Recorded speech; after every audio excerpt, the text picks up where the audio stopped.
The defense from Bernie Sanders was straightforward: "It wasn't me." He had been milling about on the Senate floor one day in the summer of 2017 when a colleague, Kamala Harris, stepped toward him. "Do we have a problem?" Ms. Harris asked, according to Democrats familiar with the exchange. Some prominent Sanders supporters had been flaming Ms. Harris publicly as the preferred choice of the corporate Democratic establishment, against which Mr. Sanders had long railed, a view amplified among Sanders-boosting accounts across social media. "Preemptive strike," one person wrote on the popular Sanders for President Reddit group, where Sanders fans were sharing details of Ms. Harris' recent fundraising swing in the Hamptons with former Hillary Clinton donors. "Start the conversation now, end it before 2020, Mr. Sanders assured Ms. Harris that there was no issue, the Democrats familiar with their conversation said. He insisted that he could not control how his followers communicated. But 2 years later, as both senators pursued the party's 2020 presidential nomination and Ms. Harris returned to the Hamptons to collect campaign checks, Mr. Sanders broadcast an observation of his own after Ms. Harris raised doubts about his Medicare for All plan. "I don't go to the Hamptons to raise money from billionaires," he tweeted last August, elevating a message that supporters had already been pushing. Thousands of retweets followed. Since the start of Mr. Sanders' first presidential campaign in 2016, his colossal online support base has been by turns a source of peerless strength and perpetual aggravation, envied and caricatured by rivals who covet such loyalty, feared by Democrats who have faced harassment from his followers, and alternately cherished and gently scolded by the candidate himself. The zeal of Mr. Sanders' fans has helped establish him as one of the 2020 frontrunners a week before the Iowa caucuses. No other Democrat attracts supporters more dedicated to forcefully defending their candidate and lashing his foes, more willing to repeatedly donate their time and money to sustain his bid. Through the end of 2019, Mr. Sanders had raised nearly $100 million from over 5 million individual donations, without ever holding traditional fundraisers, leading the primary field. Yet as Mr. Sanders moves to position himself as a standard-bearer for a party he has criticized from the left for decades, the power of his internet army has also alarmed Democrats who are familiar with its underside, experienced in ways large and small. Some progressive activists who declined to back Mr. Sanders have begun traveling with private security after incurring online harassment. Several well-known feminist writers said they had received death threats. A state party chairwoman changed her phone number. A Portland lawyer saw her business rating tumble on an online review site after tussling with Sanders supporters on Twitter. Other notable targets have included Adi Bar Khan, a prominent liberal activist with ALS, whom some Sanders-cheering accounts accused of lacking decision-making faculties due to his illness as he prepared to endorse Senator Elizabeth Warren, and Fred Gutenberg, the father of a shooting victim from the 2018 Parkland massacre, who had criticized Mr. Sanders' statements about gun violence. "Politics is a contact sport," said Bakari Sellers, a former South Carolina state legislator who supported Ms. Harris in the Democratic primary. "But you have to be very cognizant when you say anything critical of Bernie online. You might have to put your phone down.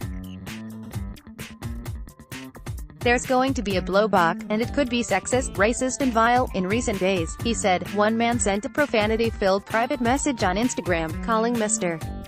Sellers, who is black, an Uncle Tom, and wishing him brain cancer. When Mr. Sanders' supporters swarm someone online, they often find multiple access points to that person's life, compiling what can amount to investigative dossiers. They will attack all public social media accounts, posting personal insults that might flow in by the hundreds. Some of the missives are direct threats of violence, which can be reported to Twitter or Facebook and taken down. More commonly, there is a barrage of jabs and threats, sometimes framed as jokes. if the target is a woman, and it often is, these insults can veer toward her physical appearance. For some perceived Sanders critics, there has been mail sent to home addresses, or the home addresses of relatives. The contents were unremarkable, news articles about the political perils of centrism. The message seemed clear: we know where you live. I condemn bullying and harassment of any kind and in any space. Bernie Sanders, in a 2019 letter to supporters, interviews with current and former staff members and major online supporters make clear that top advisors, and often, Mr. Sanders himself, are acutely aware of the bile spread in his name. In February 2019, shortly after announcing his second presidential run, Mr. Sanders emailed a letter to surrogates. I want to be clear, he said, that I condemn bullying and harassment of any kind and in any space. That he felt compelled to append this note to his national reintroduction was perhaps as telling as its contents. Mr. Sanders at a campaign rally in Queens in October. Credit Christopher Lee for the New York Times. The Sanders campaign declined to discuss its 2020 digital operation and the extent to which it monitored social media discussions. A spokesman, Mike Casca, flagged Mr. Sanders' call for civility from last February. The campaign also released a statement from a spokeswoman, Sarah Ford, emphasizing the candidate's previous remarks. As the senator has said loudly and clearly, she said, there is no room in the political revolution for abuse and harassment online. Sanders' aides routinely decide against commenting publicly about an online spat, reasoning that to do so would only elevate the conflict. The candidate's defenders are quick to reject any suggestion that Mr. Sanders is responsible for the most egregious conduct of his followers, who are disproportionately young and overrepresented online, when the vast majority proceed with greater care. His allies also argue that online combat is not unique to the Sanders side, with some high-profile women who support the senator saying they have been attacked too, the same folks who want to complain that Sanders supporters are more vicious than anybody else never come out to chastise the supporters of other candidates, said Nina Turner, a former Ohio State senator and Mr. Sanders' national campaign co-chair. But many political veterans outside the Sanders operation fault the campaign's handling of the vitriol. Jess Morales-Rocketto, a progressive strategist who worked on campaigns for Barack Obama and Mrs. Clinton, said Mr. Sanders had empowered aides and surrogates who have a tendency to aggressively amplify things that a campaign would normally shut down amongst supporters. There are always people who say things that are problematic. It's not that is unique to Bernie's campaign, she said. What's unique is it is a consistent problem in the universe of Bernie Sanders. You can't control these folks. Rosanna Morrow, a Sanders supporter and former leader of National Nurses United with more than 10 million followers on Twitter, Mr. Sanders has a larger audience on the platform than Ms. Warren, Pete Buttigieg, Joseph R. Biden Jr. and Senator Amy Klobuchar combined. A sizable number could be automated bots or fictitious accounts. Federal prosecutors have detailed coordinated efforts by Russian nationals to interfere in the 2016 election, with an emphasis on two candidates, Donald J. Trump and Mr. Sanders, whom the Russians hope to bolster while denigrating their opponents. In a party gripped with anxiety about unifying to defeat Mr. Trump, the venom among Sanders backers and their counterparts supporting other candidates is of serious concern to Democrats. Peggy Hubbard, an Iowa activist who consulted for the 2016 Sanders campaign, said she had decided to support Mr. Buttigieg, the former mayor of South Bend, Indiana, in 2020, in large part because of the way he conducts himself. She praised Mr. Sanders' letter to supporters after his announcement but said that this message had plainly failed to resonate. Obama set the tone for his campaign. You are positive, you are respectful, you are civil, Ms. Hubbard said. I guess Bernie hasn't. In recent days, Sanders supporters have filled the social media feeds of Ms.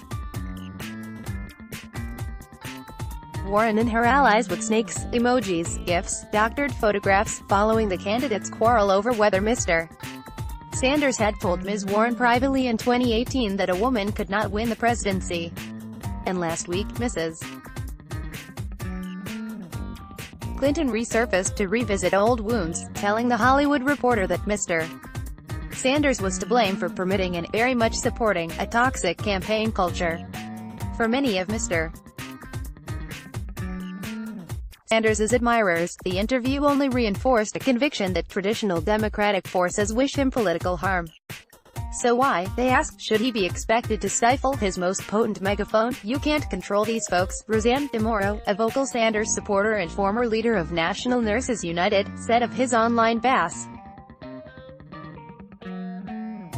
I should say, us folks, the 2016 roots of the Bernie Sanders internet. There was a running joke inside the Clinton campaign's 2016 Brooklyn headquarters, the cruelest surprise her digital team could pull on staff members was to retweet their personal account from the candidate's handle, putting them on the radar of Mr. Sanders' followers. Mrs. Clinton's aides mostly marveled at the scope and intensity of an ostensible long-shot's online bass. Mr. Sanders' supporters, now often identified on Twitter by the rose emoji of the Democratic Socialists of America, loosely coordinated in private channels on Slack, a messaging service designed for the workplace, and congregated on Reddit, posting memes, news and jokes. Today, there are 384,000 members in the Sanders for President group on Reddit. The central group for Mr. Biden has about 3,100. It would stun me that he wouldn't know what was going on. Michael Sarasso, a 2016 Sanders aide. Top Sanders aides initially worked to assemble traditional campaign infrastructure with staff on the ground in early nominating states like Iowa and New Hampshire. But much of the rest of the map was effectively the province of volunteers, who were responsible for helping to translate online enthusiasm into in-person support. To Mr. Sanders, who had long bet his career on the power of mass movements, the online momentum did not necessarily register as unusual, even if he did not understand all the nuts and bolts. Zach Axley, a senior advisor in 2016, said someone once asked Mr. Sanders how he had managed to draw so many people to his events. "What do you mean?" the candidate replied, according to Mr. Axley. "That was just how movements worked, if you're in that position." Mr. Axley said, "I don't think you're actually curious about how they got there." Others suggested that Mr. Sanders was highly attuned to what was happening online. His campaign aides tracked popular hashtags and, at times, encountered caustic posts. The candidate was particularly cognizant of, and grateful for, his online supporters' capacity for small-dollar fundraising. "It would stun me that he wouldn't know what was going on, positive or negative, online," said Michael Sarasso, a Sanders aide in 2016 who worked for Mr. Buttigieg's presidential campaign for part of last year. While Mr. Sanders has said he does not have Twitter or any other apps on his phone, he is aware of the power of his online platform. "Given the fact that I have more social media followers than maybe all of my opponents combined, I guess we're doing something right on that," he told the New York Times editorial board. "What I have recognized as the importance of it," R. O'Connor, a California congressman who is now Mr. Sanders' national campaign co-chair, said that the same internet that helped usher in the presidencies of Mr. Trump and Mr. Obama had made Mr.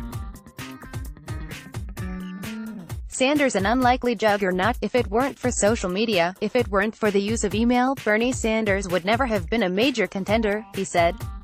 "It's a glimpse, I think, into what the future of what campaigns may be. You better watch where you're going or something's going to happen to you." A message received by Maya Contreras, co-founder of a feminist think tank who has been critical of Mr. Sanders. That is precisely what some Democrats fear. As the 2016 primary grew increasingly fractious, Mr. Sanders' campaign found a drawback to such fervor: the online bullying among some supporters. Sadie Doyle, a progressive feminist author and Sanders critic who has been the subject of his followers' ire, recalled one message she received from a stranger: "If you ever have a child, I'm going to dash it on the walls of Troy."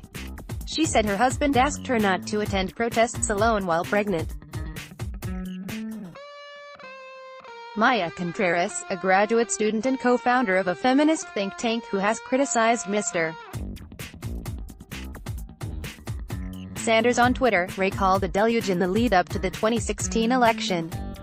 "I got messages saying, 'Go back to where you came from,' which is Denver, Colorado, where I was born," she said. "Someone tweeted and said, 'You better watch where you're going or something's going to happen to you.'" Ms. Contreras added, "I also got die bitch in person. Serious violence has been avoided, it seems, though there have been occasional low-grade clashes."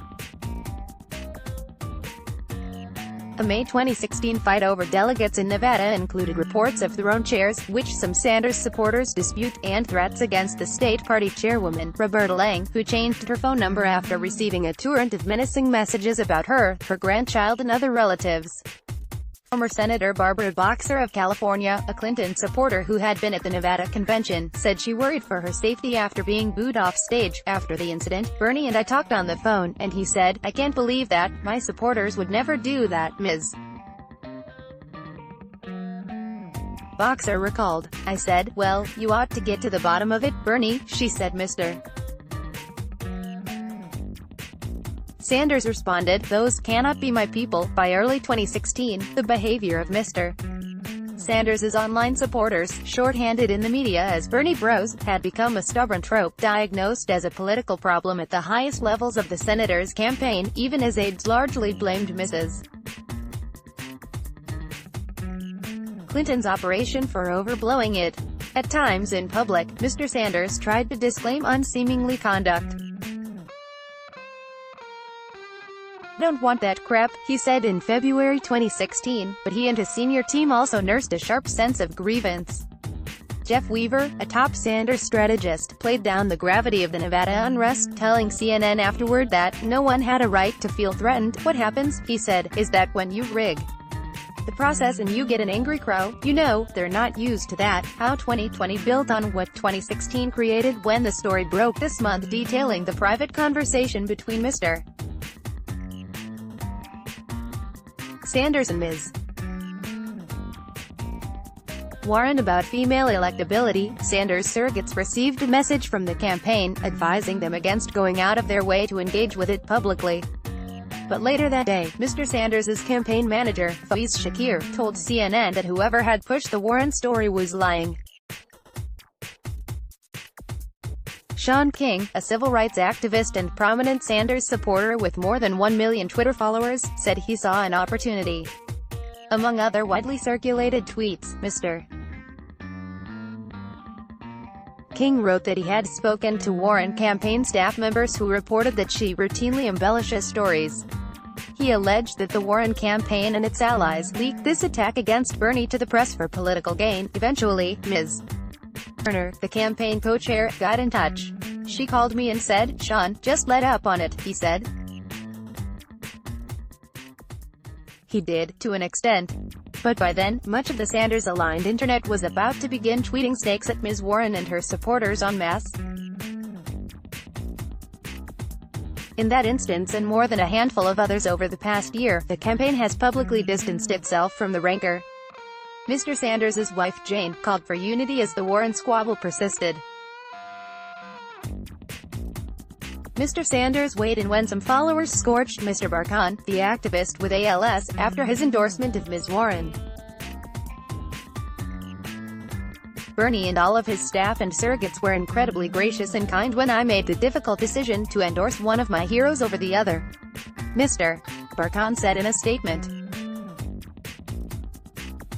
The campaign recognizes the possible political downsides in any extreme behavior, but aides are perhaps most wary of the bro portion of the Bernie bro descriptor, as Mr. Sanders prepares to make his case to a diverse Democratic electorate later in the primary calendar. Ms. Ford, the Sanders spokeswoman, said opponents were perpetuating a false myth to discount the diversity of our supporters, while Mr. Sanders' poll numbers with non-white voters are stronger than many rivals. Female and non-white Sanders critics say they continue to face disproportionate harassment from ostensibly progressive forces. People talk about white dudes getting radicalized on the right, said Imani Gandhi, a senior legal analyst for Rewire. News behind a popular Twitter account, @AngryBlackLady. I feel like white dudes in Brooklyn are being radicalized too, Candace Aston, a lawyer who supported Ms. Harris before she left the primary, sparred with Sanders supporters last year and found herself targeted beyond Twitter. Some condemned her in Google reviews of her law practice and reported her to the Oregon State Bar Association, which dismissed the complaints. She's okay at her job, but her right-wing ideology screams too loud, one online review read. Would not recommend for the campaign. The balance is delicate, tut-tutting at times without diluting the force of online support. Mr. Connaught, the congressman and campaign co-chair, called Mr. Sanders the one person on our side who can counter what Trump's formidable presence is going to be online. This view is shared among some online supporters who have turned Sanders' fandom into something approaching a full-time job. Rodney Latstetter, a 62-year-old retiree in Illinois who posted repeatedly in 2017 about Ms. Harris Hampton's fundraising, said he and a partner spent about 7 hours a day running dozens of pro-Sanders social media groups. His Twitter page boosts Mr. Sanders and raises doubts about his rivals to more than 17,000 followers. Some of my followers, there are a few of them that have a little bit of an issue with their mouth or something like that, Mr. Latstetter said, adding that he was unsure if he would support any of the other Democratic candidates if they won the nomination. I also have my moments, too, where I have my limits, and I come out fighting. Such digital combat has seeped perceptibly into popular culture. The singer John Legend, endorsing Ms. Warren in a tweet this month, added a note of caution for Sanders supporters: try not to drive people away with your nastiness. I will happily vote for him if he wins the primary. Chill, this did not necessarily land with its intended audience. Some of you millionaires need to realize that many of us actually need Bernie Sanders to win the presidency, one account replied. We can't just chill. Nick Corsaniti contributed, reporting. Let's block ads. Why?